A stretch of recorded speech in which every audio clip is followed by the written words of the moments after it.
violent cartels that made their way easily across the southern border under Joe Biden and his disastrous policy. So President Trump's locking the border down. At 9 a.m. December 15th, 3 precision strikes were triggered almost simultaneously over the eastern Pacific.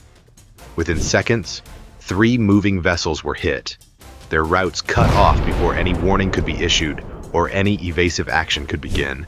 There was no pursuit and no negotiation. The targets did not slow down, turn back, or send distress signals.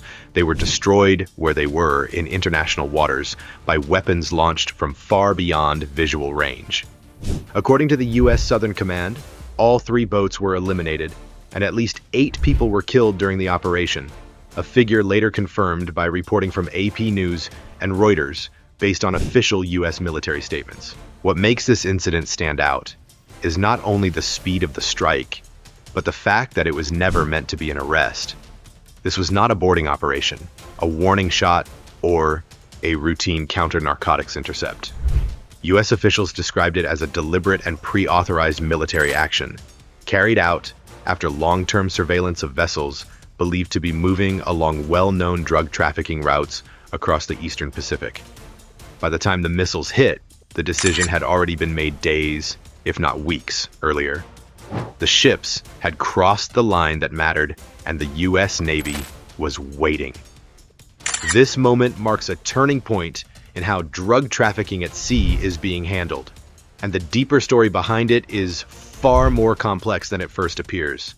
To understand how this strike was planned, why lethal force was used, and what it reveals about modern naval warfare, subscribe to Military Power, where we break down the hidden mechanics behind today's most serious military operations. Months of planning had already taken place. Long before dawn, high above the wide-open waters of the eastern Pacific, crews aboard the U.S. Navy's P-8A Poseidon surveillance aircraft were already hard at work. These were not casual patrols. They were part of an orchestrated operation that had been in preparation for weeks. According to official announcements from the U.S. Southern Command, the strikes that hit 3 suspected drug trafficking vessels that morning were executed at the direct order of U.S. Secretary of Defense Pete Hegseth.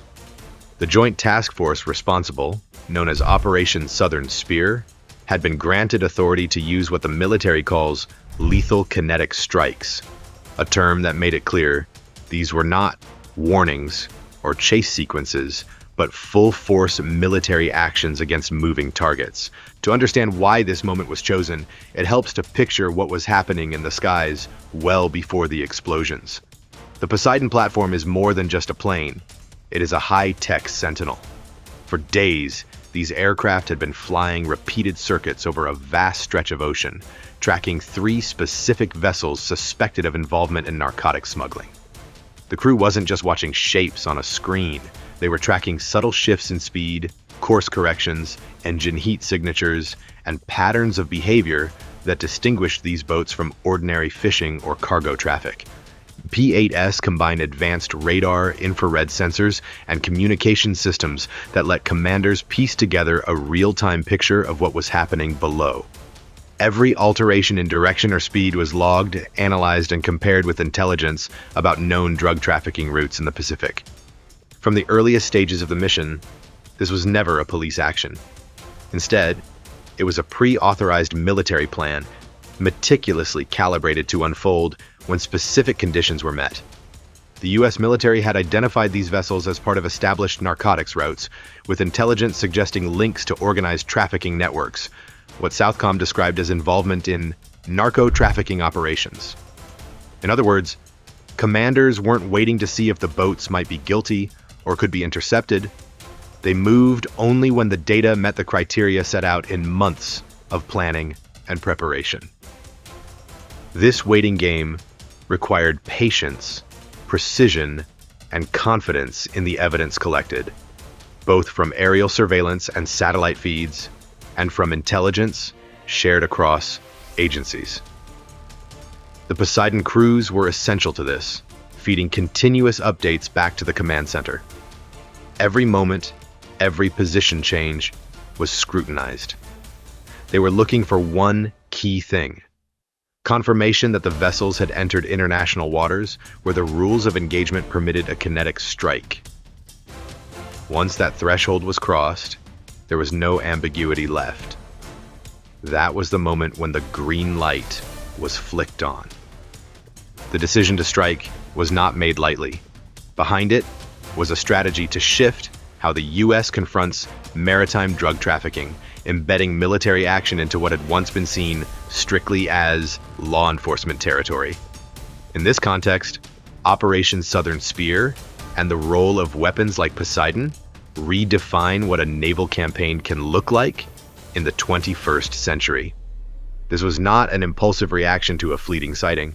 It was the culmination of careful surveillance, deliberate threshold setting, and the coordinated execution of a plan waiting for the precise moment to be triggered. If the patrol ships were only bait, then where was the real killing power hiding? And why was there no second chance once it was unleashed? While surveillance aircraft held their silent positions high above the Pacific, the real trap was forming much closer to the water. Long before any weapons were released, U.S. Navy patrol vessels were already in motion, spread across a wide area of international sea lanes. Their mission was not to intercept, board, or confront. Instead, they moved with restraint and purpose, staying just close enough to be seen, but never close enough to trigger a direct engagement.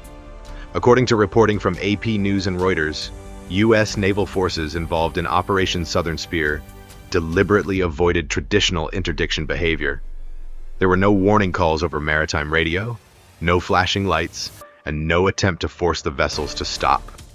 From the surface, the patrol ships appeared almost passive. That appearance was intentional. For drug trafficking crews operating at sea, certain reactions are deeply ingrained. Years of experience have taught them that direct contact with U.S. ships usually means arrest, seizure, and prison. So when radar contacts began to appear on their systems and unfamiliar silhouettes emerged on the horizon, the response was immediate and predictable. The three vessels changed course, pushing their engines harder, attempting to slip away from the perceived threat on the surface. And this moment mattered more than it seemed. By turning away from the patrol ships, the traffickers were unknowingly following a path already mapped out by U.S. planners. Intelligence analysts had studied these routes for months, learning how smugglers react under pressure and which escape corridors they prefer when confronted. Those corridors were not random. They were narrow stretches of open water where aerial dominance could be applied with precision and speed. As the vessels accelerated, trying to outrun what they believed was the main danger, they were in fact moving deeper into a carefully prepared kill zone. Above them, U.S. aircraft maintained quiet control of the battle space, tracking every adjustment in heading and speed. Each evasive maneuver confirmed what analysts had predicted. This was no fishing run gone wrong. This was a coordinated attempt to flee law enforcement, unfolding exactly as expected. Reuters later reported that U.S. officials described the operation as deliberately structured to shape target behavior. That shaping did not require force or confrontation at first. It relied on psychology.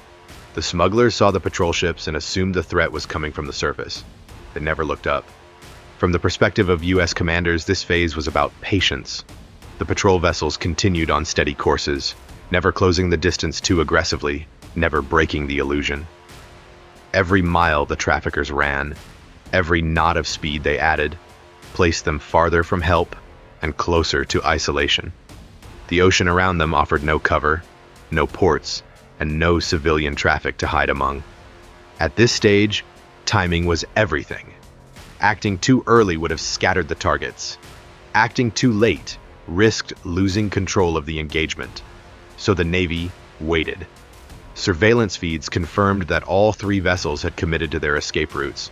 There were no course reversals and no attempts to slow down. The trap had fully closed. Only then did the operation move to its next phase. What makes this moment especially significant is that it demonstrates a shift in how maritime drug operations are countered. Instead of chasing ships across open water, U.S. forces allowed the targets to exhaust their own options. By the time the traffickers realized the surface ships were not pursuing them, it was already too late. The real threat had been above them the entire time. AP News later noted that this approach reflects a broader change in U.S. counter-narcotics strategy, one that emphasizes control, prediction, and precision over confrontation. In this operation, the sea itself became part of the weapon system, shaping movement and limiting choice. By the time the vessels reached the end of their escape paths, there was nowhere left to go. The surface ships had done their job without firing a shot, and the aircraft overhead were already positioned for what came next. And in the silence before the strike, the crews on those 3 boats were still looking in the wrong direction. By the time the trap had fully taken shape on the surface, the most decisive element of the operation was already in position above the clouds. The aircraft chosen for this mission was not experimental or unfamiliar. It was the FA-18EF Super Hornet, one of the most trusted strike fighters in the U.S. Navy's arsenal. This jet has been used for decades in real combat, and its role here was clear from the beginning: deliver a fast, precise strike with no margin for error. Unlike large warships or slow-moving bombers, the Super Hornet is built for moments like this. It can arrive quietly, strike quickly, and disappear before the situation on the water even has time to change. According to reporting by AP News, U.S. officials described the December 15th operation as one that relied on precision rather than presence. That philosophy shaped the choice of weapons as well. Mounted beneath the wings of the Super Hornets were GBU-38, JDAM, precision-guided bombs. These weapons are guided by GPS, meaning they do not rely on visual targeting alone.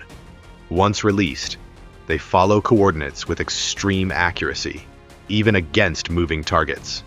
That mattered here, because the 3 vessels were not stationary.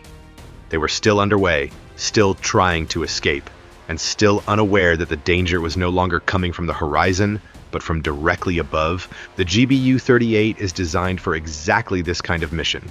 It carries enough explosive power to destroy a small transport vessel in a single hit, while limiting the blast radius to reduce unintended damage. U.S. military officials cited by Reuters emphasized that the goal was not intimidation or warning. The goal was total neutralization. When the bombs hit, there would be no second chance, no recovery, and no return to the trafficking network. Yet what makes this operation even more revealing is what happened below the surface, far from the cameras and explosions. While the jets and weapons drew attention, another force was already waiting in silence. U.S. Navy SEALs had been deployed as part of the same operational plan, positioned on nearby naval platforms and ready to move if conditions changed. Their presence did not mean the Navy expected surrender. Instead, it showed preparation. U.S. commanders understood that maritime operations are unpredictable. Engines fail, crews panic, and not every target responds the same way under pressure. If any of the vessels had stopped, signaled distress, or attempted to abandon ship before the strike, SEAL teams were prepared to intervene. Their mission would have been direct and dangerous. They were tasked with approaching the vessels, securing any survivors, and collecting anything of intelligence value. That could include navigation devices, documents, communication equipment, or digital storage that might reveal routes, contacts, or future shipments. According to Reuters, U.S. officials have increasingly emphasized intelligence recovery as a key objective in modern counter-narcotics operations, especially when targeting organized networks rather than individual shipments.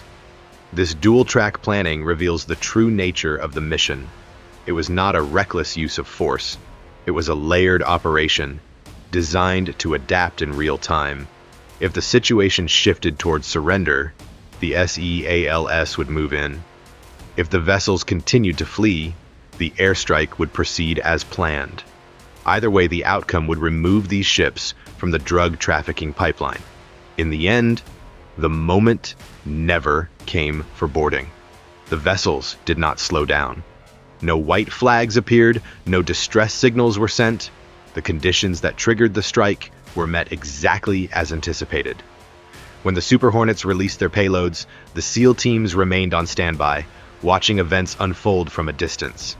This combination of air power and Special Forces support reflects a broader shift in how the U.S. Navy conducts modern operations. It is no longer about choosing between capture or destruction at the last minute. The choice is planned in advance, supported at every level, and executed without hesitation when the moment arrives. And when it did arrive, there was nothing left to decide. In the final minutes before the strike, nothing moved quickly anymore. The chase was over, the trap was set, and yet no one rushed the last step. Inside the U.S. Navy's command chain, this was the most dangerous moment of the entire operation. Everything that had been planned for days now depended on timing, measured in seconds. The order to fire could not come too early. Although the 3 vessels were already isolated, they were still moving. If weapons were released before the targets reached the optimal distance and angle, the strike risked losing its precision. Even a small miscalculation could allow one vessel to turn sharply, break formation, or drift just far enough to complicate the engagement. According to reporting by Reuters, U.S. officials emphasized that these strikes were designed to be decisive, not symbolic.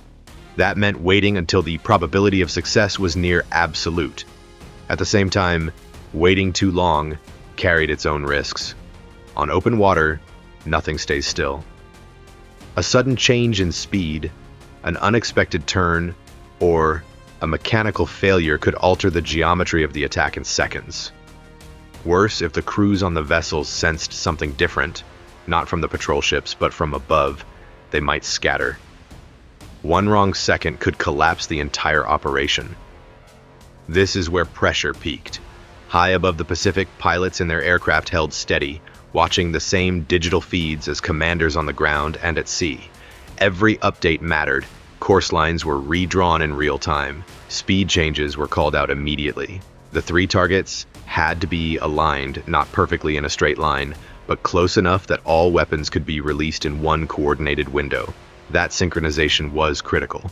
The goal was not 3 separate strikes minutes apart. It was one moment, one decision, one overwhelming result. Inside the command structure, communication tightened. No unnecessary words were exchanged. Everyone involved understood what was at stake.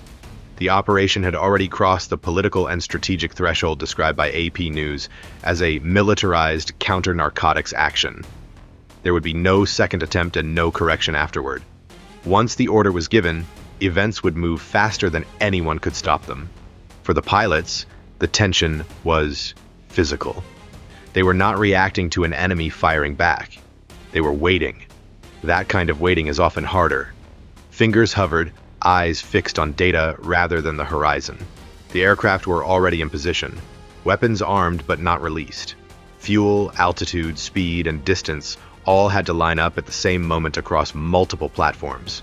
Below, the 3 vessels continued forward, unaware that the decision had already narrowed to a single instant. They had committed to their escape routes. They did not slow down. They did not turn back. Each second they moved made the picture clearer for those watching above. Then the final confirmation came through the system. All 3 targets were within the designated zone. Their spacing matched the predicted pattern. No civilian traffic was nearby. There were no unknown variables left. That was the moment. The command to fire was issued, and it was executed without hesitation. Within seconds, weapons were released almost simultaneously, each one following preset coordinates toward moving targets that had been tracked relentlessly across the ocean. There was no dramatic countdown broadcast, no shouted orders. The release was quiet, controlled, and irreversible. Reuters later described the strike as near simultaneous, a word that understates how carefully that instant was chosen. What followed happened faster than the human mind can easily process. Once the weapons were on their way, the waiting ended, and the outcome was sealed.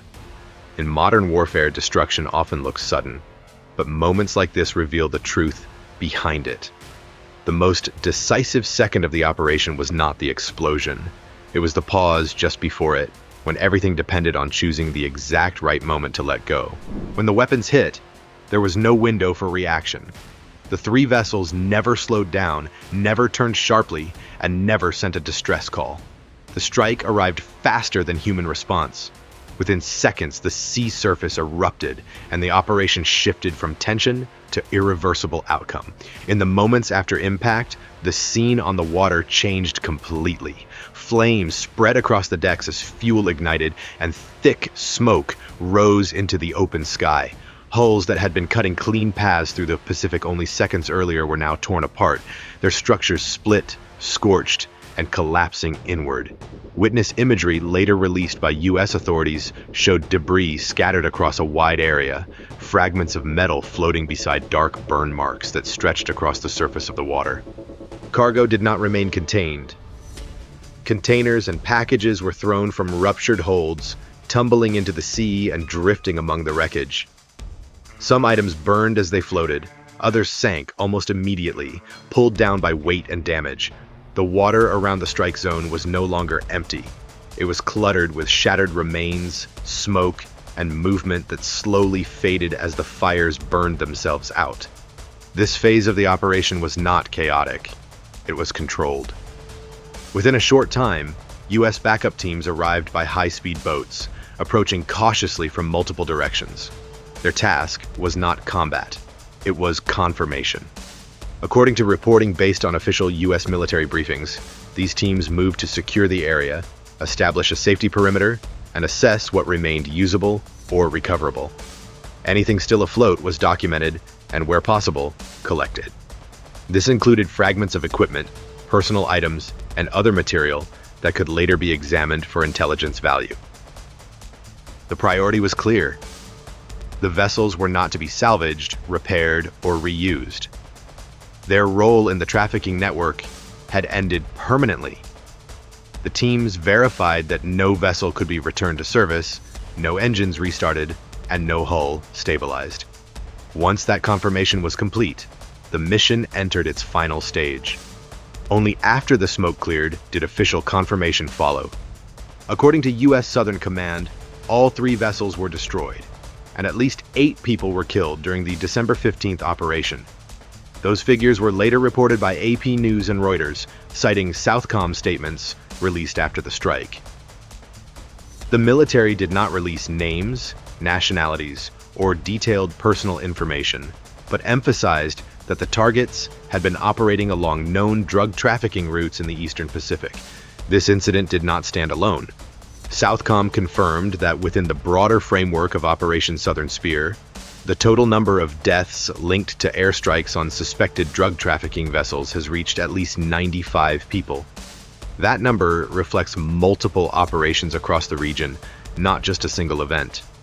Earlier in the month, on December 4th, another suspected smuggling vessel in the Eastern Pacific was struck, resulting in 4 additional deaths, according to a separate Southcom announcement. These figures underline the scale of the campaign and the seriousness of the shift underway. Officials from the administration of President Donald Trump have been explicit about the objective behind these actions. This is not about stopping one shipment or intercepting one crew. The stated goal is to cut entire maritime trafficking routes, removing the vessels, crews, and infrastructure that allow narcotics to move across open water. In this strategy, ships are not viewed as isolated targets, but as links in a larger system that must be broken. That philosophy explains why the operation did not end with arrests or seizures alone. It ended with destruction. For the Navy, the aftermath was not just about counting wreckage or issuing statements. It was about sending a message that would travel farther than any patrol ship. The Eastern Pacific has long been a highway for traffickers who believed distance and open water provided protection. After December 15th, that assumption no longer holds. The sea returned to quiet, but the meaning of what happened there did not fade. What remained was a clear signal that the rules of the fight had changed, and that the cost of using the ocean as cover had become far higher than before. What happened on December 15th was not just the destruction of 3 vessels. It marked a clear shift in how the United States now treats maritime drug trafficking. According to confirmations from U.S. Southern Command, later reported by outlets such as AP News and Reuters, this operation showed that the fight has moved beyond patrols and arrests into a full military approach at sea. For years, traffickers relied on distance, open water, and speed. This case proved that none of those offer protection anymore. These ships were not stumbled upon by chance. They were tracked for days, subtly guided by surface patrols, locked into predictable routes, and then struck with precision from the air, while special forces waited below in case the situation changed. Every layer worked together, leaving no room for escape. That is why the line between law enforcement and warfare is now blurred. When surveillance aircraft, fighter jets, naval patrols, and special operations forces are combined in one coordinated action, the ocean itself becomes a controlled battle space. The message is simple and unmistakable. Smuggling routes are no longer just monitored, they are dismantled. At the same time, this shift carries consequences. Analysts quoted by major US media have noted that while these strikes disrupt trafficking networks, they also raise tensions across the Eastern Pacific, a region already under pressure from competing security interests. So here's the question for you. When both the sky above and the water below become layered traps, where can trafficking networks move next? If you want to keep uncovering how modern warfare, technology, and strategy are reshaping the world, subscribe to Military Power and stay with us for what comes next.